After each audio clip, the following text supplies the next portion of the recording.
माँ भारती का प्रणाम करता हूँ, आपके अपने ईश गुरु माता पिता को प्रणाम करता हूँ। बच्चों, बहुत सारा लाड प्यार सभी लोगों को सुबह सुबह की राम राम। आपका दिन खूब अच्छे से बीते, हंसते खिलखिलाते बीते। और एक छोटा सा निवेदन है, हर एक व्यक्ति को उसके भाग्य का ईश्वर देते हैं, इसलिए कभी किसी से ईर्ष्या मत कीजिए, अपनी रेखा को लंबी बनाना सीखिए। शुरुआत करते हैं आज के दिन के विषय की। कुछ लोग सोचते बहुत है, बहुत कुछ करना चाहते हैं, कर नहीं पाते। क्यों ऐसा होता है और क्या इसका कोई उपाय है?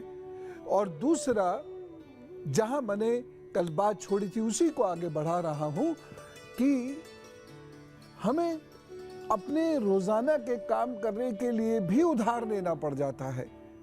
इसको कैसे रोकेंगे? ये दो विषयों पर आज बातचीत होगी और साथ साथ धर्म से संबंधित, संस्कृति से संबंधित, भारत से संबंधित एक बहुत महत्वपूर्ण बात मैं आपसे करूंगा। और बच्चों के लिए आज ऐसा गुरु मंत्र दूंगा कि अगर उन्होंने उसको अपनी जिंदगी में उतार लिया तो वो बहुत सफल होंगे। और मेरे आपके लिए भी यह लोकोक्ति बहुत काम की है, मैंने इससे बहुत कुछ सीखा है, वही मैं आज आपको बताने जा रहा हूं। लेकिन सबसे पहले शुरुआत पंचांग से। आज है 2 जून और दिन है बृहस्पतिवार। सूर्योदय हुआ 5:23। अब हम उनकी बात करते हैं जो लोग सोचते बहुत हैं लेकिन काम को अंजाम नहीं दे पाते। ये भी एक श्राप से कम नहीं है। मेरे पास बहुत सारे आइडियाज हैं, एक पर भी मैं काम ना कर पाऊं तो श्राप नहीं तो क्या है? मेरे पास अपनी सोच है, ओरिजिनल मौलिक सोच है, लेकिन उस पर मैं काम ना कर पाऊं, ये श्राप नहीं तो और क्या है? मेरे पास चेयर टेबल है, किताबें हैं, पढ़ने की बहुत सामग्री है, मेरे पास सिलेक्शन के बहुत सारे आइडियाज भी हैं, सब कुछ है, लेकिन एग्जाम में मैं क्वेश्चन सॉल्व ना कर पाऊं तो क्या फायदा? ये श्राप नहीं तो क्या है? मैंने बहुत सारे ऐसे विद्वान लोग देखे, मेरे बहुत सारे विद्वान विद्यार्थी भी हैं ऐसे, जो क्लासरूम में एक्सीलेंट हैं, अपने जूनियर्स तक को वो पढ़ाते हैं, बता देते हैं, समझा देते हैं, लेकिन जब खुद एग्जाम में अपीयर होते तो कुछ नहीं कर पाते। बहुत सारे मैंने ऐसे लोग देखे जो इतने विद्वान निकले कि उन्होंने यूपीएससी के लिए बच्चों को तैयारी करवाई, लेकिन खुद एग्जाम, कोई भी एग्जाम जो बहुत हल्का फुल्का एग्जाम था, वो भी क्वालिफाई नहीं कर पाए। श्राप नहीं तो क्या है? सब कुछ सामने सजा रखा है, लेकिन पढ़ने का मन नहीं हो रहा। सब कुछ लग रहा है कि ये ऐसे, ये ऐसे, ये ऐसे, ये ऐसे हो सकता है, लेकिन काम करने का मन नहीं हो रहा। पता है कि सुबह 6 बजे उठ के हम काम करेंगे तो काम बन जाएगा, लेकिन सुबह 6 बजे नींद नहीं खुल रही। आइडिया है, काम नहीं हो रहा।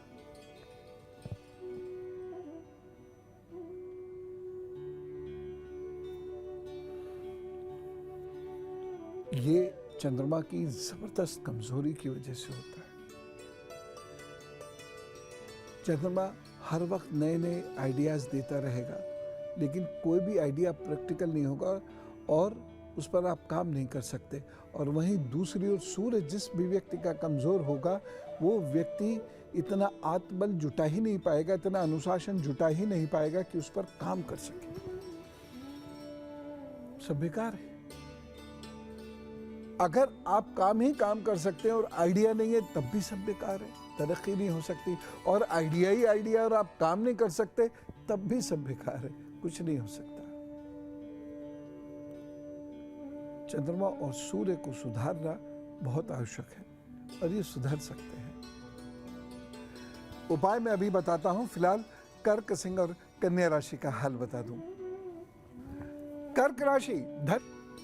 हम बात कर रहे हैं उन लोगों की जो सोचते तो हैं लेकिन काम कर नहीं पाते।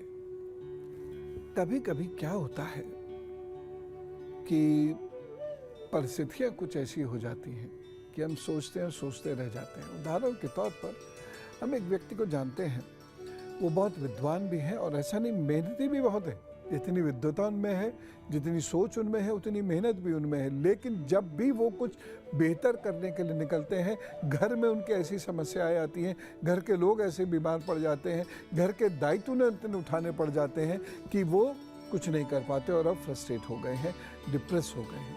कभी कभी तो उनको नींद नहीं आती कई कई रात तक, तो फिर दवा लेके सोने के आदी हो गए हैं। आपको ये सब ज़रूरत नहीं पड़ेगी, मैं उपाय बता रहा हूँ। अब आप कहेंगे उनको क्यों नहीं बताए थे?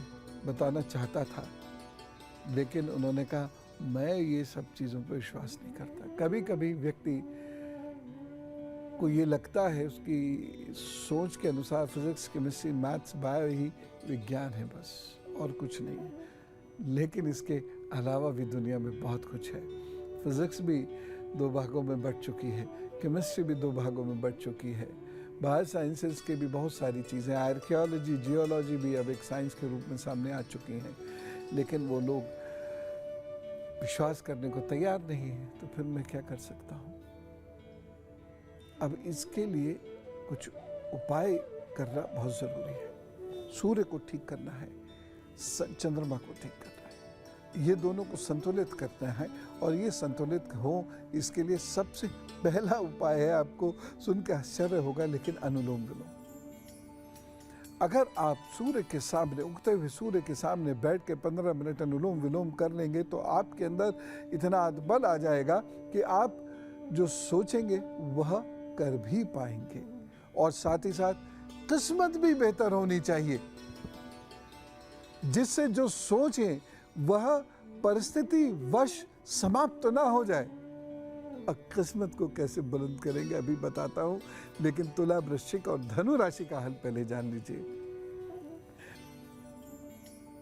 तो हम बात कर रहे थे उन लोगों की, उपायों की, जो लोग सोचते हैं लेकिन उनके काम, वो काम करते नहीं हैं। अब उन लोगों को जीवन में एक बार सामाजिक स्तर पर पीने के पानी की व्यवस्था करनी चाहिए। दूसरा उपाय उनको करना चाहिए कि नारियल का दान कर दें। और कैसे करना है? नारियल, कोई भी तेल ले लें और उसके बाद बादाम ले लें। ये मंदिर में दान ज़रूर कर दिया करें और इसे मंगलवार को किया करेंगे तो अच्छा रहेगा। एक और उपाय मैं बताना चाहता हूँ, त्रिधातु की अंगूठी बनवा के कनिष्ठा में धारण करने से इनका भाग्य पक्ष मजबूत हो जाएगा और जितना ये सोचेंगे उतना कार्य करते जाएंगे। परिणाम क्या मिलेगा ये छोड़ दीजिए, लेकिन ये उपाय करने से आपका भाग्य पक्ष बेहतर होगा और इससे आपकी तरक्की होगी। कुछ और बातें अभी मैं बताता हूँ भाग्य पक्ष को बेहतर करने के लिए, लेकिन मकर, कुंभ और अब मैं बता रहा हूँ महर्षि अगस्त की बात है। हम सब ने उनके बारे में सुना तो है, लेकिन डिटेल हमें नहीं पता। तो वो कौन है महर्षि अगस्त? ये एक वैदिक ऋषि थे और आपको पता है ये वशिष्ठ जी के बड़े भाई हैं। कौन वशिष्ठ जी? राम जी के गुरु वशिष्ठ जी के बड़े भाई हैं। श्रावण शुक्ल की पंचमी को इनका जन्म हुआ था। उस गणना के हिसाब से ये लगभग ईसा से 3000 वर्ष पहले, यानी अब से लगभग 5100-5200 साल पहले काशी में हुआ था। अगस्त कुंड है काशी में, उस स्थान पे इनका जन्म हुआ मानते हैं। इनकी पत्नी है लोपामुद्रा, विदर्भ देश की राजकुमारी थी। अगस्त मुनि सप्त ऋषियों में से एक माने जाते हैं। बहुत उच्च कोटि के रिसर्च स्कॉलर थे। देवताओं के अनुरोध पर उन्होंने काशी को छोड़ा और दक्षिण की यात्रा करी और वहीं जाकर फिर वो बस भी गए। दक्षिण भारत ही उनका कर्म क्षेत्र उसके बाद हो गया। इनका चरित्र बहुत उच्च कोटि का था और इन्होंने अनेक यंत्रों का, अनेक मंत्रों का की रचना भी की है और इनको मंत्र दृष्टा कहा गया है क्योंकि इन्होंने मंत्र के प्रभाव को सूक्ष्म रूप से देखा है। ऋग्वेद के बहुत सारे मंत्रों की रचना महर्षि अगस्त्य ने की है। ऋग्वेद के प्रथम मंडल के 165 सूक्त से लेकर 191 सूक्त तक महर्षि अगस्त्य ने रचनाएं की हैं श्लोकों की। इतने महान ये ऋषि हैं, इतने महान ये दृष्टा हैं, इनके पास मंत्रों की शक्ति अनुभव करने का अतुलनीय ज्ञान था। इसलिए मंत्र दृष्टा इन ऋषि को हम सब प्रणाम करते हैं और इसीलिए इनको सप्त ऋषि माना जाता है। ऋषि कौन है? जो बहुत बड़े रिसर्च स्कॉलर्स थे, जिन्होंने नवीनतम खोजें की, जो बहुत विद्वान थे, उन लोगों को भारतीय संस्कृति में ऋषि माना जाता है। तो ऐसे ऋषि थे हमारे ऋषि अगस्त्य मुनि जी। और जब राम जी रावण के जाल में फंस रहे थे, क्योंकि उनके पास न सेना थी, राम जी के पास न हथियार थे चुकोटी के, तो ऐसे में श्री राम जी को थोड़ा दुख भी हो रहा था। तो श्री राम जी को क्या करना चाहिए यह अगस्त्य मुनि ने बताया था।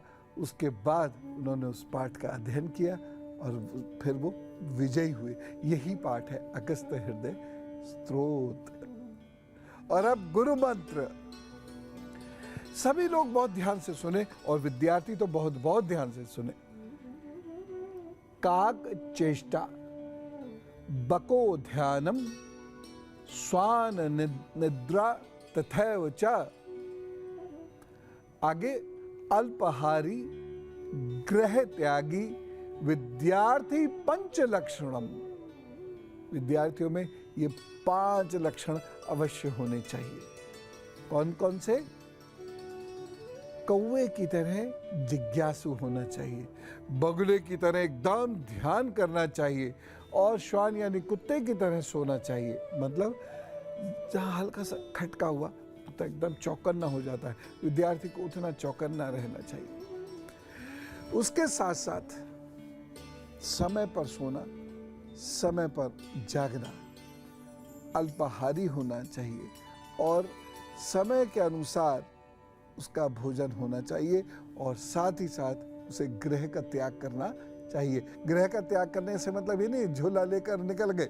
गृह त्याग करने का मतलब यह है कि घर की या संसार की बातों में ना उलझ के आपको क्या करना है उस पर फोकस कर दीजिए और मेहनत करते चले जाइए। लिख लिख कर अपना काम कीजिए और बहुत एकाग्रता के साथ। और देखिए आप सेलेक्ट होते हैं, आप सफल हो जाएंगे और बाकी लोग भी, मुझ जैसे लोग भी यदि इसके सीख को माने तो बहुत कुछ प्राप्त हो सकता है। मैंने कहा था ना कि ये मुझे बहुत पसंद है। अब आप समझ सके होंगे ये मुझे इसलिए ज़्यादा पसंद है क्योंकि पूरे जीवन में कर्म कैसे करना है उसके बारे में बताते हैं उदाहरण सहित। तो चलने का समय हो गया है, लेकिन उससे पहले एक बात मैं ये ज़रूर कहूँगा। आपको यदि बार बार उधार मांगना पड़ता है तो एक काम कीजिए, ताम्रपत्र पर श्रीम नमा, ओम नहीं, सिर्फ श्रीम नमा लिखकर उसे रोल करिए, उसकी बत्ती बना दीजिए, घी में डुबोइए और जैसे बाकी बत्तियां जलाते हैं इसको भी प्रज्वलित कर दीजिए। ऐसा कब तक करना है? 108 दिनों तक। उसके बाद आपका भाग्य पक्ष भी बेहतर होगा और साथ ही साथ ये जो आप हर महीने खर्चा चलाने के लिए उधार मांगते हैं समाप्त होगा। तो आप सब रहिए खूब खुश, मस्त और नकारात्मकता से परे रहिएगा, खुशियां बांटिएगा। राम राम, नमस्कार, भारत माता की जय।